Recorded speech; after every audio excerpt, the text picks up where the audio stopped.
Happy Thursday! Okay, so today we're going to be reading Star of Fear, Star of Hope. So like I told you before, we're going to be reading some books on World War II, alright? And so this is our second read aloud. It's by Joe Hostelant. Okay.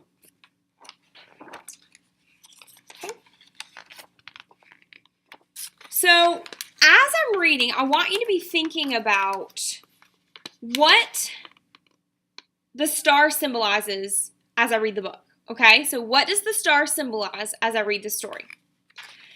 My name is Helen, and I'm nearly an old woman now. When I'm gone, who will remember Lydia?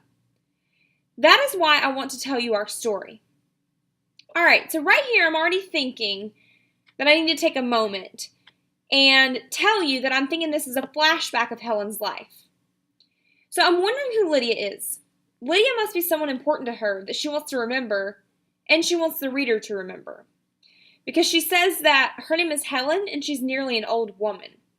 And when she's gone, she wants people to remember Lydia. So here we go.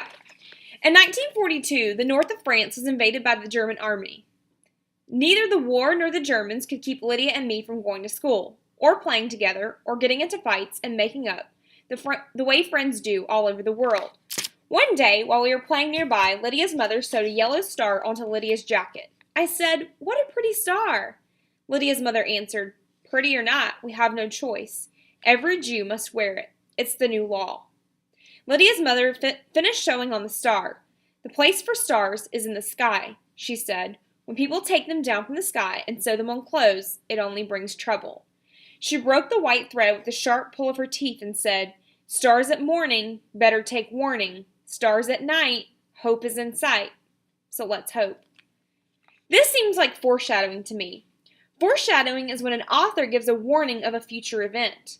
In the book it says that when stars are taken down from the sky and sewn onto clothes, it brings trouble. I could see they were worried about these stars, so I stopped talking about them. I even stopped thinking about them until one day. It was July 15th, 1942, and I was very happy because the next day, July 16th, I would be 9 years old. Since it was a special occasion, Lydia had permission to sleep over at my house. We were there all alone. My father and mother didn't come home until midnight. They worked in a noisy bar where Papa played piano and Mama was a waitress. She always had a smile to keep the customers happy. By the end of the evening, her mouth hurt from so much smiling. That night, Lydia and I were telling each other scary stories about zombies to see if our hair would stand on end like in the comic books. Here's the first picture.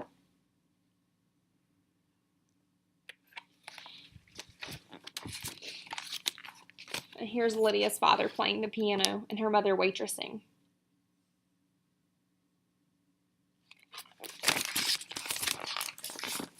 Suddenly, we heard someone coming up the stairs. Strange. Usually everyone was asleep at that hour. The sound of footsteps came right by my door.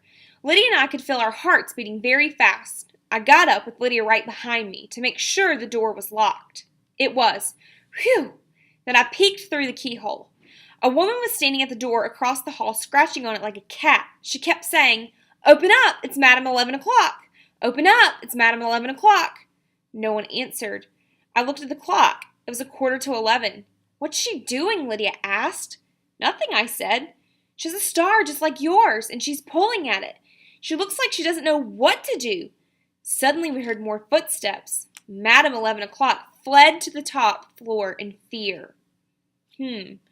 Right here, I want you to stop and make an inference about why Madam 11 o'clock is running to the top floor in fear. Think about the other stories we've read about people with the yellow star. So take a moment to turn and talk.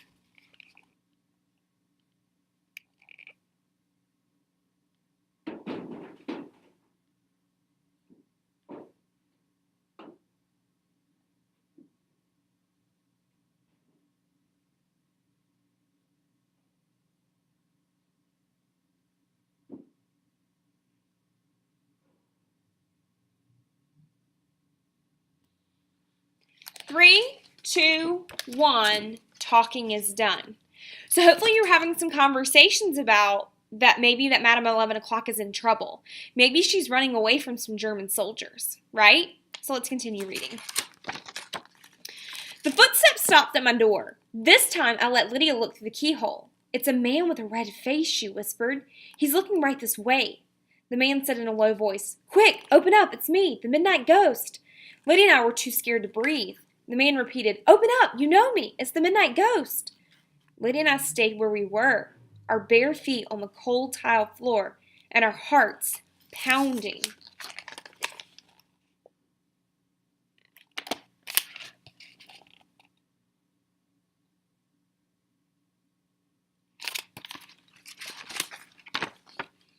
That's when we heard more footsteps coming upstairs. Lydia looked at me in horror, but this time I recognized my parents' steps. "Quick," I said to Lydia, "back to bed, or we'll really be in trouble."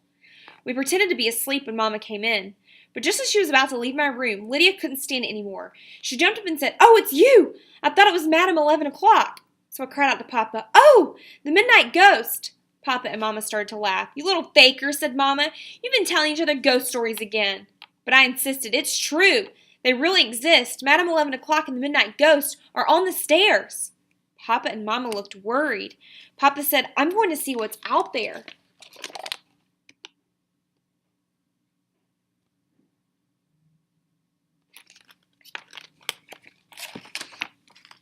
Moments later, he came back in with Madam 11 o'clock. She was deathly pale. She nervously touched her star and said, I don't want to bother you. I paid your neighbor to help me, but now he's not there, and I can't go back home or the police will find me and take me away. It's already started. They're arresting everyone like me." And then she timidly added, "I'm Mrs. Keller." "Why did you say I'm Madam 11 o'clock before?" I asked. "Oh," said Mrs. Keller, "it's a code name. Everyone your neighbor was supposed to help has one. A code with the time we're supposed to show up, but your neighbor is gone." Now I understand. Midnight Ghost was a code name too. When he knocked at our door, he had simply gotten the wrong apartment. I said to Papa, "The Midnight Ghost is still on the stairs." "No," Papa said, "no one's there. I'm sure. I looked." So maybe the Midnight Ghost was a real ghost since he had disappeared. I looked at Lydia to see what she thought of all of this. But Lydia wasn't looking at me.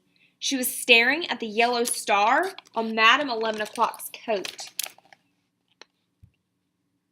So I want to stop right there, and I want you to think about why Lydia is staring at the star on Madam 11 o'clock's coat. Why wouldn't she be listening to Helen? I want you to stop and jot about that thought right now. So you're going to get a piece of paper, you're going to get a stop and jot, and you're going to go back to your seat and stop and jot that thought, and then turn it into the reading bin.